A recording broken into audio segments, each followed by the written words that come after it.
being humble and grateful, it's not a quality to have in terms of work. When you're there to work, yes, be grateful, but be grateful the moment they tell you on the phone you got the part, and then that's it. Let it in there. Just do the work. Being humble is also going to stop you from speaking up. The humility part doesn't serve anybody. Get rid of it. It's done deal. Filmmaker Magazine presents Back to One with Peter Rinaldi. Julio César Cedillo is an actor. He sat down with me in cyberspace to talk about the work. Do you have a typical way in to a character? When you get a new role, is there a typical road that you first go down? Well, usually when I get cast, usually it's characters that are not easy because they come across stereotypical. So the first thing I do when I read something is, are there traps here? Are there traps for me as Julio? Like, because a lot of the characters, I mean, I can't run away from it. I'm an actor who happens to be Mexican. I'm from Mexico. I was born in Durango, 1970, and so I am a Mexican man, but I'm an actor, and I'm an actor who happens to be Mexican. But most of the things that I had auditioned for in my career early on were Hispanic characters, right? Latino characters. And, but as I get older, I can't run away from it, right? You're always going to play closer to who you are. So what I do is when I look at a script, the first thing I do is I pass it over, say, okay, what is this an interesting story? What can I add? But then I look for all the traps, and the traps are things that come across like stereotypes are the traps. And then a typical actor would say, oh, I can't do this. This is offensive. I can't do this. This is not how we are. This is not right. But the problem with that is then that's negative. I go to the other way. I go to the positive. My positive way of working is then I can fix that. I can just change these 3 lines and then give them an alternative that's way better. And I would never do what they're asking me to do. Even if I was on set, I would just go, no, I'm not going to say that. We don't talk like that. We don't say these things. But I offer something in return. And then whatever I offer has to be rooted, has to be grounded in what we're doing in the scene too. It's not just because I'm correcting something. Right. It has to affect, it has to have an effect and its intentional purpose so that I help the writer as well. And then it helps me in performance, right? So I'll give you an example. I did a movie called Frontera. Ed Harris was in it. Eva Longoria, Michael Peña was in that film. And typical again, most of my peers would not want to read for those roles. I'm a coyote. I'm somebody crossing somebody across the river, right? And typically most people just feel like, okay, it's, I don't want to read for those sort of things. For me, it's like, look, it's an opportunity to grab something most people don't want, flesh it out, and turn it into something interesting and real. But there was a point where in the script, as I tell Eva Longoria after she pays me and I'm ready to, drive away with all these immigrants and to cross them through the desert, I say, let's get out of here before the Chupacabra comes. Now I have to say all this in Spanish. And when I saw Chupacabra, I was like, wait a minute. This is a phenomenon in the late 90s, right? Early 2000s. But nobody says that. What the writer was trying to imply, it's like, let's get out of here before the boogeyman shows up because it's about to be nightfall. Well, I looked at that and I said, no, we don't even reference Chupacabra, but we do reference el cucuy, el cuco or el cucuy, and that's very Mexican. And then there are other times where, things just don't make a sense. They don't flow. That's what I look for in everything that I look for in a role is where are the traps after I've read the script? Where can I take it to the next level? And even then, when we work on set, it all changes because, as you know, sometimes you get it on your feet. You're on your feet working the scenes, and you realize those 2 extra lines gave us 2 extra beats we don't need. Let's cut this. Let's cut that. Let's cut this. Let's cut that. Or you flip lines, right? You flip lines because you're going into a scene a certain way and you get out and you realize that that line didn't make sense at the beginning. It makes more sense at the end, right? So it's all a work in progress anyway. My philosophy is you don't have to be Mexican to play Mexican. I really believe that. You don't have to be British to play British, but you have to own it. You have to own that dialect. If we have these masterful actors who could do this, and I feel like we're living in a society where, like, I do believe that we need everyone at the table who deserves a chance. There's so many bad movies being made, then we should have everybody at the table and let's flesh it out. If we can't find someone who's an actor and is paraplegic, but let's give it a shot. Let's give it a chance. Somebody's out there. We don't know. Let's go find them. But if we don't find them, it's okay. It's called acting, right? Like, to me, I always feel like we're not going to pander, but you have to have good work regardless, right? Regardless. We'll bring you to the table, but you still have to put out good work. You still have to dig in. And that includes with the casting with Spanish speakers, and it's important. That's important to me, because then it makes me feel like someone wasn't paying attention. And especially through all the effort that we go through, right? To make these movies, you think it's just that one person. And it's not their fault. They were cast, but they're going to stick out like a sore thumb. Right. And that suspension of belief, it's a little bit less. You don't believe it because of that. Right. And, this also feels like something that shouldn't be, like, it saddens me that you have to, even in this day and age, have to open up that script and start to kind of have your guard up about this material, and while you're trying to do your work of getting into this character, you're also trying to kind of work through the script knowing that there's going to be people watching, like you're saying, that are going to take this a certain way, that are going to get offended, or they're going to lose the suspension of disbelief. Everything you're saying, that all should not be on you. Do you know what I mean? It shouldn't be something you should have to be worrying about. Well, so here's where I'm gonna probably speak the truth that I need to speak. We're all here in this country. We're all Americans. We're all part of the everyday life of what makes this country really amazing through all its flaws, right? But one of the things is that we tend to want to put everyone in one basket. So when we look at the Black community, we look at certainly Black filmmakers, artists who happen to be Black, they are not monolithic by all means, but their experience is still very similar. When you bring in Latinos, right? You bring in Latinos into a creative space, they're coming from different backgrounds: Puerto Rican, Cuban, Mexican, Central American, and in this system of what we call Hollywood, which is just a zip code. Some people can fit into that space. The traps are when we start playing to those tropes, and then we try to cast. We try, again, like I said, if you're Cuban and you could do a Mexican accent, man, that's great. That's amazing, because they're looking for this Mexican character. Or maybe the accent doesn't have to be completely 100% there, but there's a coloring to it. That's fine. You still have to play to the truth. But the problem is that in our community, and this has nothing to do with just acting, just in general, we all don't like to be lumped into the same basket. Mexicans, Cubans, we all love each other because of our language, but we're all different. I'm married to an Argentine woman.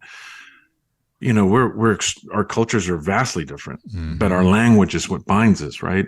And so what happens is that the reason Latinos don't have a bigger place at the table is because the systems and the studios and all the things that happen, the money makers and all, they have shut us out to some degree. But at the same time, we as a community have also put out work that's not great, right? It's not great because sometimes you're casting someone who is playing the father, but you can tell he's Cuban, but then the mother's Puerto Rican, and especially when it's a very important part of the storyline. And then it throws off all the Latin community, because then they get offended because it wasn't quite the representation, right? And so we're so diverse that when we get together in a story, sometimes it muddles the story because of the way we've all been cast. And it's no one's fault. It's just the casting it should have never been cast that way. And it happens all the time. So the way to fix that, the way I see it, is not to fixate on in the story, not to fixate in the culture. Fixate, I think it's more important to focus on universal themes about jealousy, redemption, rage, whatever that is, and that thrives, that thrives through the storyline. That's what we focus on. The culture, all the nuanced stuff, that's in the background. That's secondary. So that way we don't over focus on that. But through casting, this is what tends to happen all the time. And I always find people that say, well, Latinos, we have to stick together. I'm like, yes, we do. We do. We need to lift each other up. But the thing is, you still have to put out good work. Yeah. You still have to tell a good story. Because even our own community can perpetuate their own stereotypes too. Right. But on the flip side of it, coming from that particular background, because it is your culture, you will bring things to it, like I said before, where you start to correct things. You become almost like a consultant on set. Right. But you have to be so savvy by how you do it so that you don't get in the way of telling the story. Right. You're not the person that the director's going to look at you and go, oh God, here comes the culture police, Right. Because if it's somebody like you want to get it right. You want to tell them when it's wrong, but you want to serve the director. That's your primary purpose, right? Yes. And so this is a battle going on within you about getting it right, informing them, but also showing that you're the servant of the story of the director. Right. Well, I remember reading, I got the script for Sicario. Okay. And I auditioned for the police officer. There's a police officer in it. Spoiler alert for anybody who hasn't seen it, but I'm sorry, but he gets killed.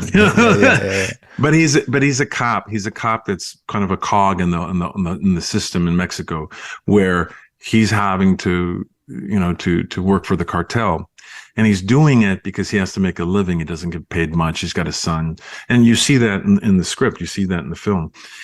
And that was the role that I read for, because I wanted to play that kind of character, more of the gray. I love the gray, right? And so I get a call saying, well, hey, you've been cast. And of course I'm excited because I'm thinking, all right, this is great. I'm going to be this cop and I get insurance, SAG insurance. You're thinking how many days you're going to be on set, how much, because there's a side of it. You got to put food on the table, right?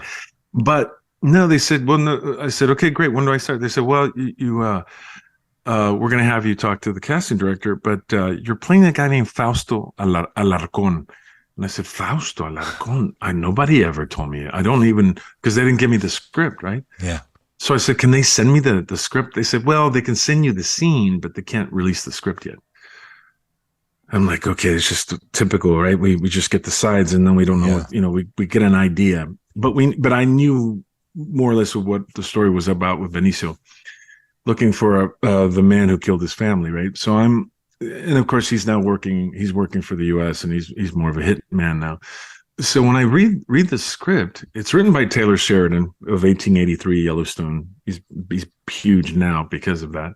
But in the scene, this drug cartel guy, okay, his family's in the kitchen, not in the patio like we see in the actual film. They're in the kitchen. There's a grandmother. The children are in there. And Benicio's character goes into the kitchen and and then surprises them, and then ushers the children out with the grandmother, and then grabs a fork and then stabs the cartel guy, the capo, the narco, in the hand, and the fork goes through the hand into the table, and then he's basically threatening the guy, saying, "Should I kill you, or should I kill your wife?" And in the script, it shows the cartel guy looking up at Benicio and just gesturing to kill his wife instead. And then the wife goes into a rage and screams. And when I read that, I thought, these are the stereotypes I'm talking about. Are there despicable men who kill people? And yes, I promise you, like reality is stranger than fiction, right? Right. Fact is stranger than fiction. So yes, I'm not here to represent drug lords and put him in a good light, but that thing was so tropey as an actor. As an actor, there's nowhere to go. Right. Right. You're just a punching bag for a scene. And I Right. thought, man, I can't do this. First of all, I can't do this because even in the scene, even though this guy's a head cartel guy, he didn't even have the dignity. He wasn't given the dignity to usher out his children. Right. So the children have been terrorized. They get ushered out by the grandmother, and then this guy gets stabbed in the hand. Then he cowards and says, "Kill my wife." I'm like, yeah, listen, that's fine, but that's not a movie I want to be a part of. Right. And so I said, no. As soon as I read that, I told the agency, I can't do this. So they said, well, okay. So the casting director, Jordan Bolin, called me. And I began to explain the same thing to her. I said, look, I want to work with Denis Villeneuve. I mean, I've seen Prisoners. I've seen his short films. He's an amazing, director. But I can't do this. And I explained to her why. She said, well, I'll let him know, they really want to work with you, but I'll let him know. I said, okay. Well, almost a month and a half went by. I'm in Colorado with my family on a little trip. And I get a call. My son happened to pick up the phone. We were in our hotel, and it was Denis Villeneuve. So he called. He asked. He says, Julio, and I said, yes, this is Denis Villeneuve. And I'm like, oh my God, how are you? Oh my God! And I began to tell him.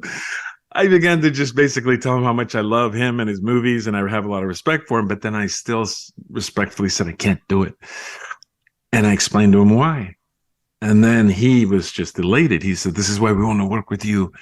He said, I'll talk to Benicio, and we will get you both in contact with one another, and we'll make this happen. And then what happened was a few weeks later, I mean, I never got a call from anybody. There was no meeting with Benicio. None of that crap happened. So I get the call saying, hey, you got to leave tomorrow. And I'm like, what? So I got to go to New Mexico to film this thing in Albuquerque. And I get there, and it's a Thursday, and I have to shoot Friday. And I'm asking for the script. Like, where's the script? I haven't gotten anything. So I did the wardrobe fitting. We worked all that out. And then finally I get they drive me to go see Denis. He's shooting at night. So I go visit him, say hi. And then I don't see Benicio, but he's somewhere. And then that's it. I just got out, say hi, good to see you. Okay. And then I asked, is there a script? He says, don't worry, they'll get it to you. I said, okay. I get to the hotel, and it was still the same script. The same script with the grandma and the fork in the hand. And I'm like, oh my God, they tricked me. Wow. And all I keep thinking about is I cannot do this. I cannot do this. I don't know how I'm going to handle this. Well, the following morning, they finally got me the script, and there were two versions of it. And it wasn't the stuff we talked about. It wasn't the drug lord with the fork in the hand and the grandma, none of that stuff. There were two versions, thank God. And there was one where he kills just the drug lord, Fausto, and then lets the family live, and gives the wife a big lecture about how she needs to turn over a new leaf and leave the country. And then the one where he just basically kills everybody. And so I was like, wow, okay, this is it. And we did the scene, and we did I added a line, and then Benicio added a line, but the rest of it was intact. And yeah, we did it, and we did it in two nights.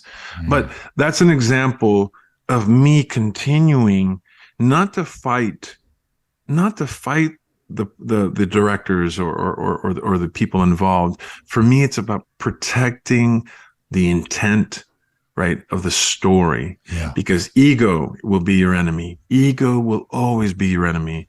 And you have to let all that go. Let it go. Doesn't serve anybody, doesn't serve you. Now, there are times when it happened to me on Narcos Mexico, where I had a director. She was giving me a direction in a scene, and I'm playing Calderoni, who's a federal police officer who was there in the 80s. He was a real guy set in the 80s, and he's assisting the DEA, but they're assisting him as well. And he's a nefarious character because he plays both sides. And I remember the director saying, you need to play it a little bit more humble. You need these men. And I remember I was looking at Scoop McNairy, and this was second season of Narcos Mexico, and he's got this look on his face like don't listen to that. He heard the direction. He heard it, and he was like, wow. No, that didn't make sense to him. It didn't make sense to me either. Yeah. But by him literally in front of me, like going, like he's doing this, like, don't do it. And I was like, no, I know, but I can't say that to her because then I get into an argument. Right. So I said, gotcha. Okay. All right. So then what we call self-preservation mode. Then you say performance. Mm-hmm. You know, I have a friend, Joel Vasquez, wonderful actor, Cuban actor, and actor who happens to be Cuban. That's the best way to say it. We had a discussion before about this, and he was the one who said, always say performance, because sometimes you'll get directors who just, you know, they're guest directors. They come in and they're flying by the seat of their pants too. They're just as afraid as we are, and they're just trying to figure everything out, you know. And sometimes you get that. So the thing about what we do is that, again, we're in a service industry, and I hate to call it that way, but we're there to serve the story. Nothing else matters, because if you focus on that, it really points you in the right direction. And some days you get performances that are just oozing out of you. That's just so natural. Some days you're struggling with the dialogue because it's a little choppy, or it's not making sense. And some actors are good. They want to look at the playback, right? And some actors don't. And what about you? Are you somebody that watches the monitor afterwards? So I learned this early on because, you know, like for instance, Veronica Falcon, I love her. She would never look at the monitor. She was like, no, because then you're policing yourself. And I agree with her. But then sometimes it's a physical thing. Sometimes the director will come back and say, hey, you're doing something funny with your hand when you're doing blah, blah, blah. And that, I don't know what that means until I see it. Right. I'll give you an example. I have to be specific so everybody understands. When I did the 3 burials with Tommy Lee Jones, there's a scene called a gift horse scene. It's a horse that I own in the scene, in the film, as Melquiades Estrada, and I play a ranch hand in this film. Tommy is the foreman, and we're best friends in this thing. And I'm not giving anything away because this is the way the film starts. My character Melquiades gets killed. He gets killed by a border patrolman, and so now it's up to Tommy to find out who did it. And so all my scenes are in flashbacks. And there's a flashback scene where he's riding this horse, and then he comes up to me, and I tell him in Spanish, I say, don't even get down. Keep the horse. That's your horse. And he says, no, you worked hard for it. Because of course I'm a ranch hand. So of course I had to save all this money. And I said, no. And I had grabbed the front of the horse's, sort of the front of his face, and I was stroking it in some weird way. And so Tommy was directing. Of course, we're doing the scene together.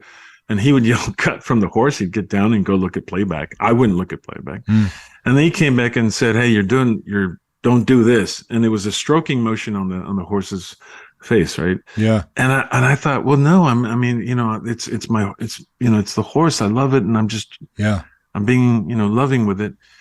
And then I did it again. And then he goes, come here.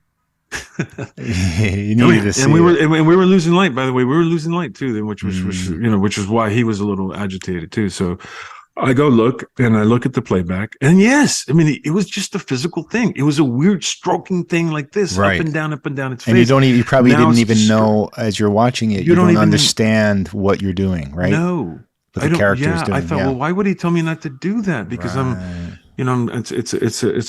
being affectionate. Well, no, right. Because now it's distracting because it's too much. Right. So once he showed me that, so from that point, I understood that depending on what it is that you're doing, sometimes it's best not to, and sometimes it is best to do it because it's just a tweaking thing. Don't get fixated on it. It was just, I wanted to see what I was doing physically. It wasn't necessarily the lines or how I was saying them or whatever. I just worked on a film called, A Cielo Abierto. It's called Upon Open Sky. It's one of Guillermo Arriaga, who wrote 21 Grams and Babel. He wrote Amores Perros, an incredible film that changed cinema forever in Mexico.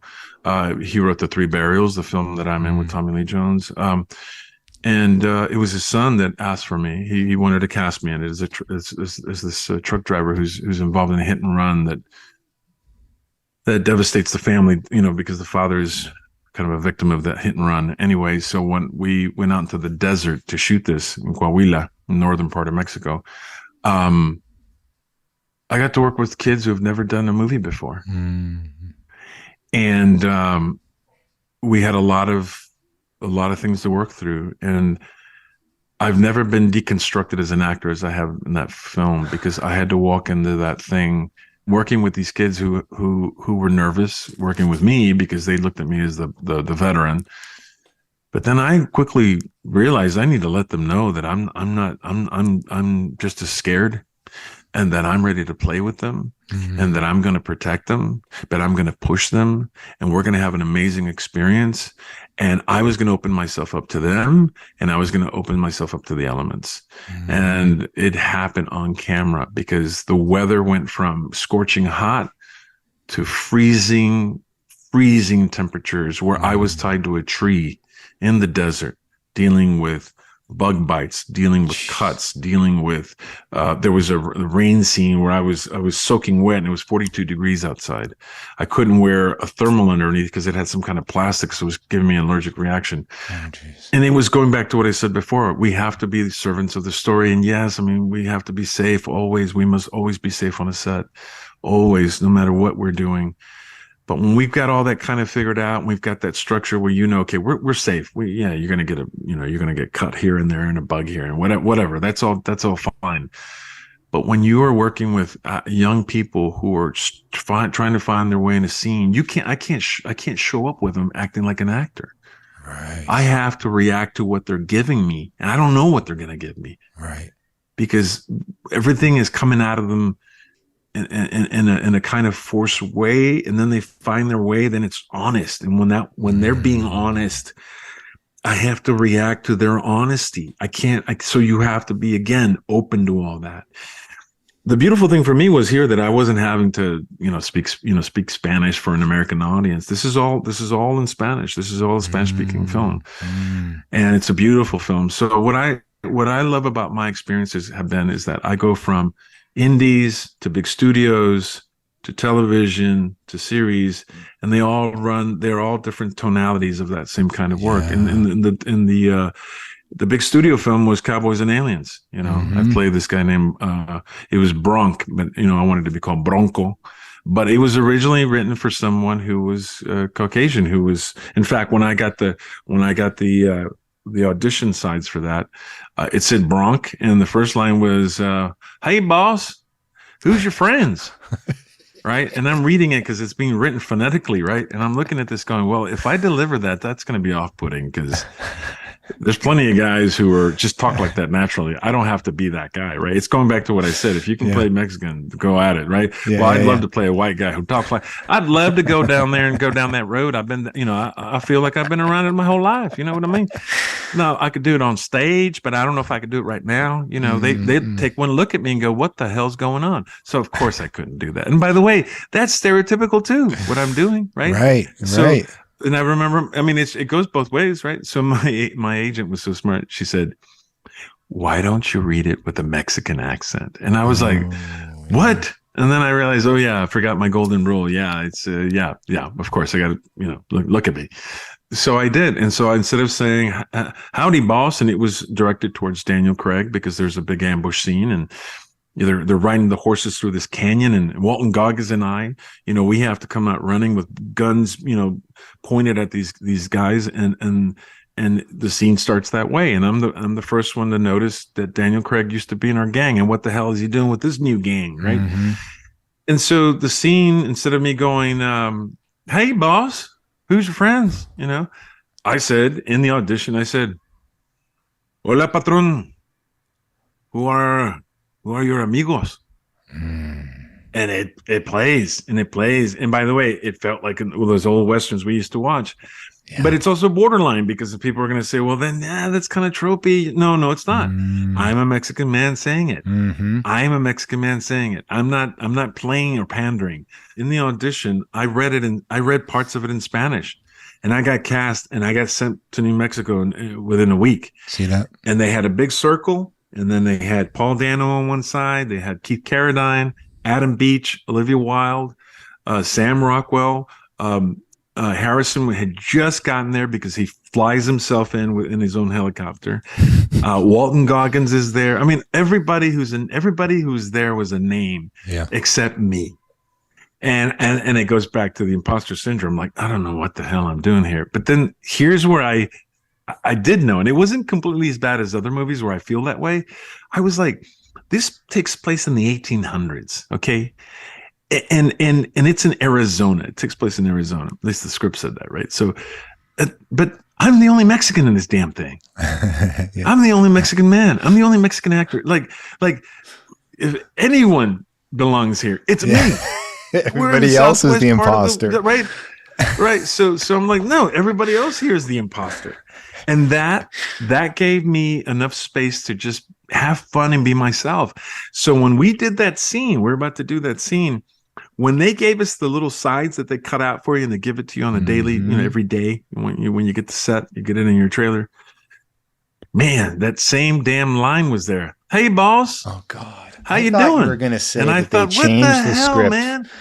They didn't change the script. And so in the back of my head, I'm thinking, did anybody even see the audition? I mean, I'm glad I'm here. I'm very happy I'm here. Yeah. But there I am. I'm on the side of a hill with all this. And now you got to worry about doing it the way you did it in the audition, because that's the way you got cast. But now because of this script, you have to worry, okay, is this going to be a thing now where I have to try and pass this off? Yes, but this is what I go back to. We are servants of the story. Yeah. It's better to just do it, not to ask for permission. Yeah. So as soon as the scene starts, we draw our guns and then we do our thing. And, Walton has the first line. Then I say, I'm supposed to say, hey, boss. I didn't. I go, hola, patron. And I did it in a meekish way, like, hey, boss, hey, who are your friends? But I did it in Spanish, like, yeah. Who are your amigos? Like, oh, we kind of fucked up. Sorry. Sorry about pointing guns, and then it played out after that. And it kind of sets the tone for Walton and I. But I go back to what I said before, movies, it depends on obviously depends on the script, depends on the director, depends on the actors you're with. But really what I have found where I do my best work, for me, I have to understand this, is that I cannot prop it up and give it so much importance, because it eclipses me. It doesn't allow me to have common sense. It doesn't allow me to play with it. It doesn't allow me to be loose, because I'm giving it so much importance. Right. And then also, if I'm relaxed, that's where really I'm doing things I don't even realize I'm doing, even though I'm very conscious of playing out the scene. I'm doing things naturally that are coming out of me that I would have never thought of. And thank God I wasn't so self-aware. Right. So I have to serve the story. And because I am playing these sort of characters that speak Spanish, they're from Mexico or whatever. It happened to me in Narcos Mexico. I mean, one of the things I learned, if I learned anything through that whole series, and I did two seasons of it, 11 episodes in total. When I got cast in that thing, first of all, I didn't read for that role. They cast me as that guy. And when they cast me, I only had a day to prepare. I'm like, well, I don't know, who is this guy? I better look him up. I was on the internet looking up who is Calderoni, and then you find out, his father is in the oil business. His mother's Italian. He speaks, 5 languages. I don't look like the guy, so, but then I have to fly out the next day. I got to deal with makeup, and we're trying to figure out how can I look different physically. And we figured that out. And my first scene, I'm in a bar scene where I have to, deal with an informant and then beat the crap out of him, because the DE agent, played by Michael Pena, he played Camarena. He's not getting the information out of this guy the way he needs to. So I just go into, aggression mode and beat the crap out of this guy. But there was no meeting with the producers or directors. And so I just thought, okay, man, I just got to own it. And the way I owned it was stillness. Be still. This is your country. These guys are Americans in my country. They're DEA. It's a new agency. We've never heard of this agency before. But stillness. So I was reminding myself, be still. Don't do too much physically. Yeah. Second, I own this place because I'm from here. So no matter what scene I'm in with these Americans, yes, I need them, but they have to understand that I am the boss, right? So as long as I knew those two things, Oh my God, it would save my ass every single time I would read something, go, okay, this doesn't make sense. But then if I remember where the core of what I'm playing here, it'll guide me. It'll always guide me. You know, and this brings up the point here, which is, I guess that's always good advice, to always own it. Because if you're making the wrong choice, you'll be told that. But odds are, if you own it, you're going to either be hitting it right and everyone loves it, or you're not what they intended, but because you're owning it, you're making it better than they even thought it was going to be with the way they wanted it. You're opening a door that they didn't know even existed. Yes, that's it. Even you had an idea. And it's not like I'm playing an idea when I'm in these scenes. It's like, it's almost like, okay, as long as you just tell yourself, look, man, just give the words the chance. People wrote this thing. Right. Okay, make sense of these words. But if you do all the work, and even when you're there working with the other actor who's got their performance, and we're trying to play off each other, because you can't have it one-sided either way, right? Even though I've had actors have done that and drove me insane.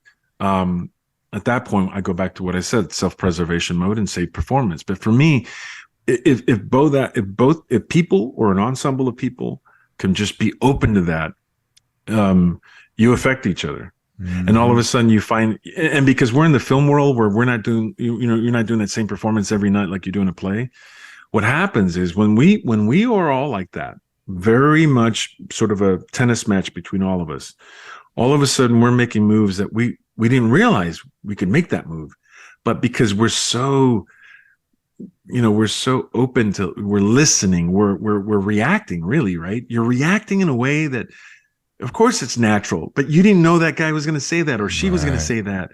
So that gives you a moment to create a moment that's even unspoken on camera. And typically what happens, the camera always stays on people who listen, not the people who talk sometimes, for the most part. That's the most interesting thing. So all of a sudden, things can affect you if you're listening, or gestures. There are things that we do that we don't have to say anything, but that's just explosive, right? Just explosive. So yeah, I mean, it is that you have to hone in on that. Again, you're serving the story, man, serving the story. Yeah. I've never been on the inside. I've worked my butt off. I've never left Texas.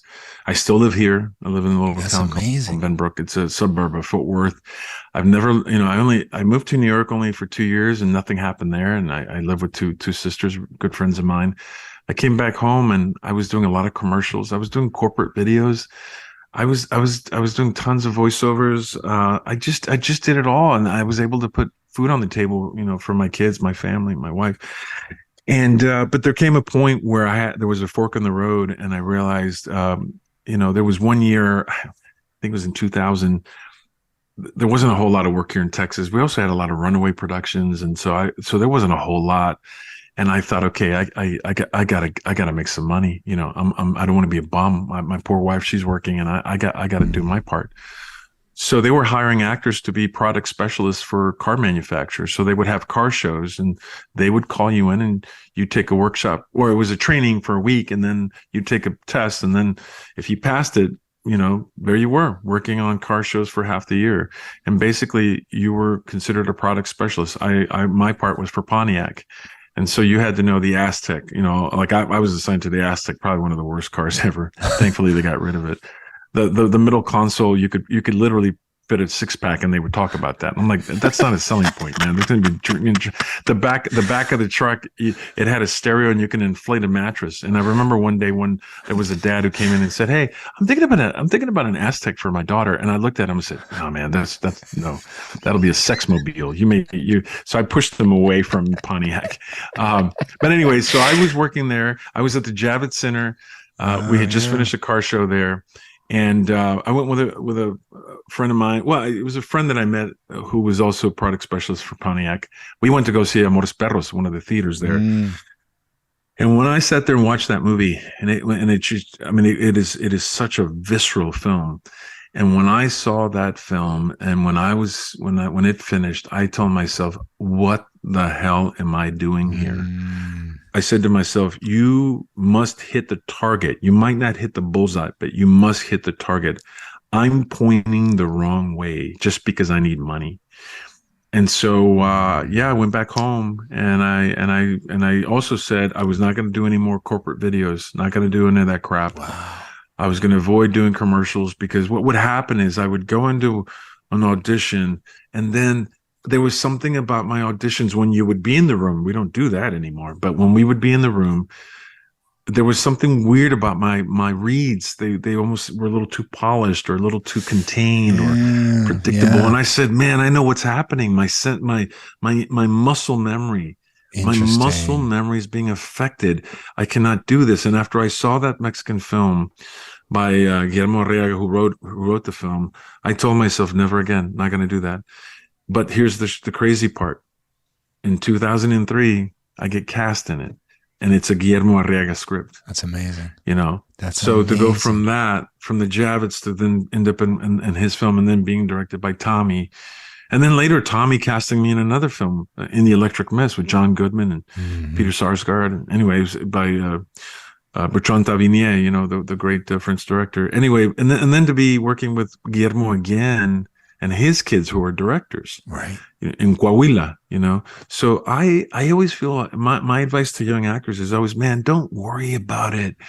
Don't elevate all this stuff like it's so important. We're not curing cancer. I wish we could cure cancer. My dad died of cancer. I wish we could have cured cancer.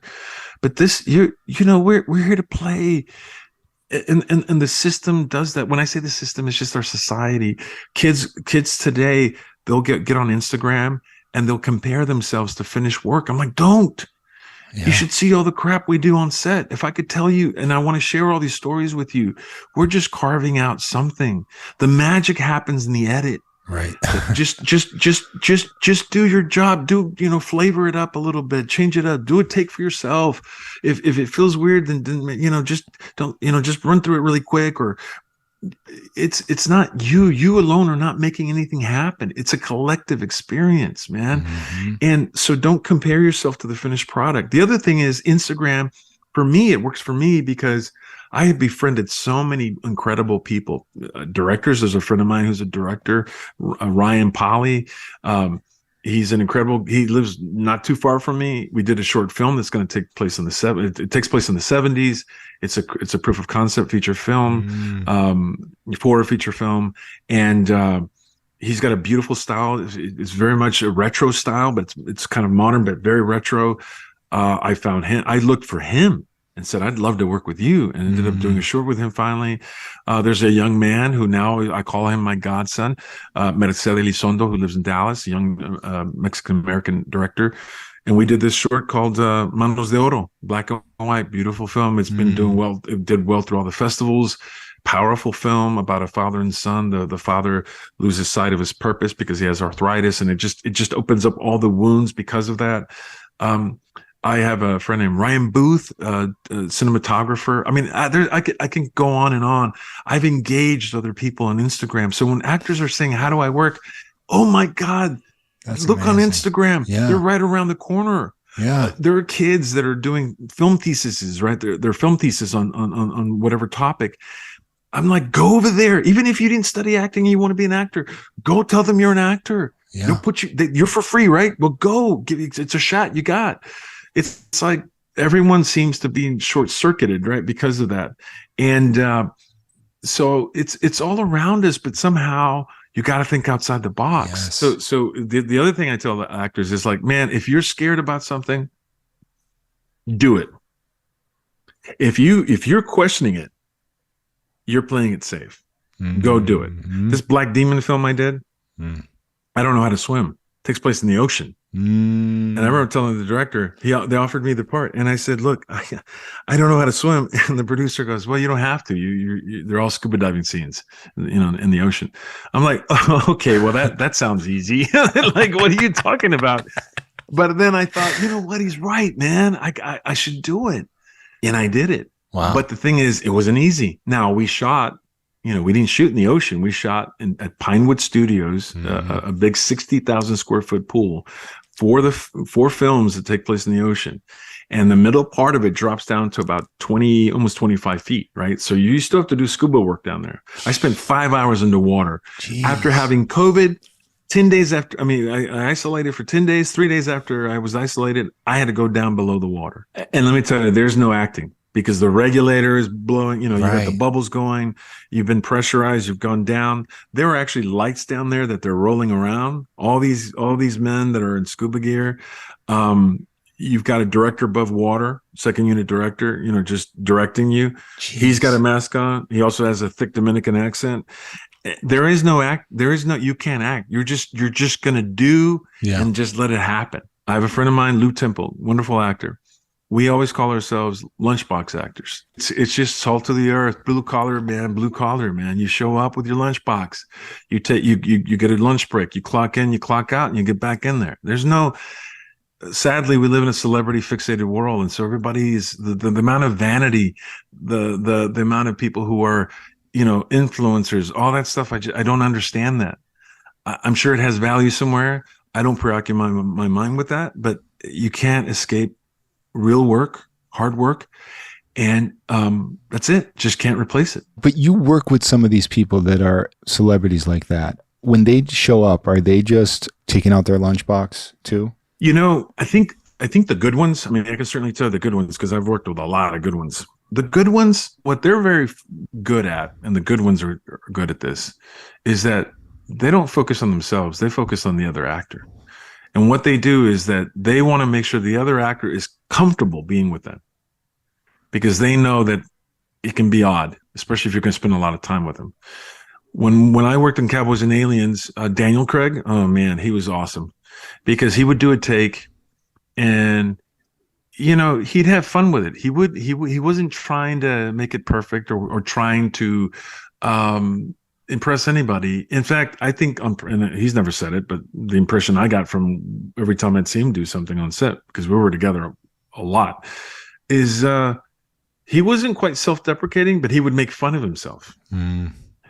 And by doing that, it gave everybody permission to just relax and not take this so serious. Mm-hmm. Right. So the good ones know how to do that. Right. Sam Rockwell was the same way. Right. Sam was very loose.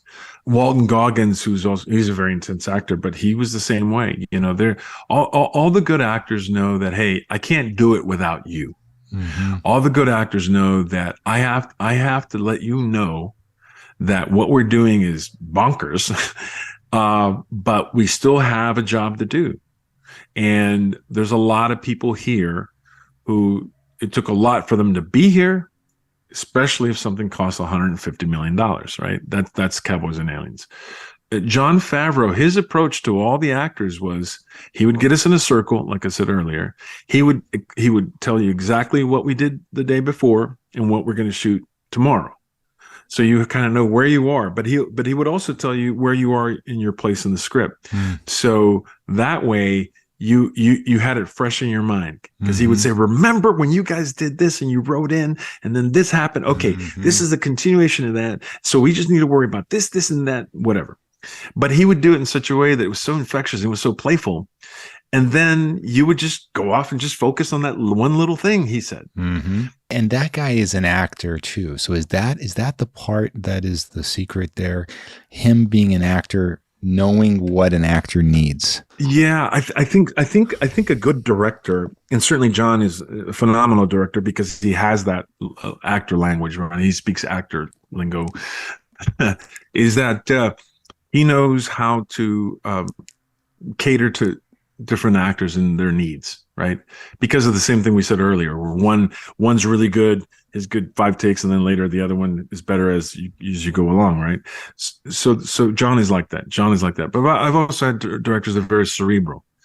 They're very cerebral, and so that and that's the thing about what I go back to is like we prop this stuff up, but it's a work in progress. Everything is so different. I've been on sets where people are just nasty. They're just not good people. I've been on those sets where I'm like, okay, this kind of sucks, But for the most part, when I go on set, I look for my allies. I look at, okay, who could I lean into? Because this is a long haul, man. This is a long haul. What am I going to do here?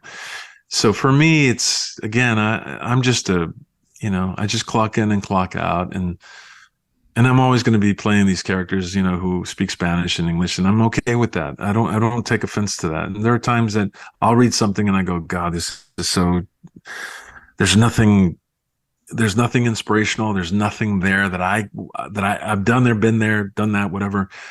Why would I want to do this thing? Right. Right. But then there's a part of me that goes, yeah, but the story's great. It just needs a little help here.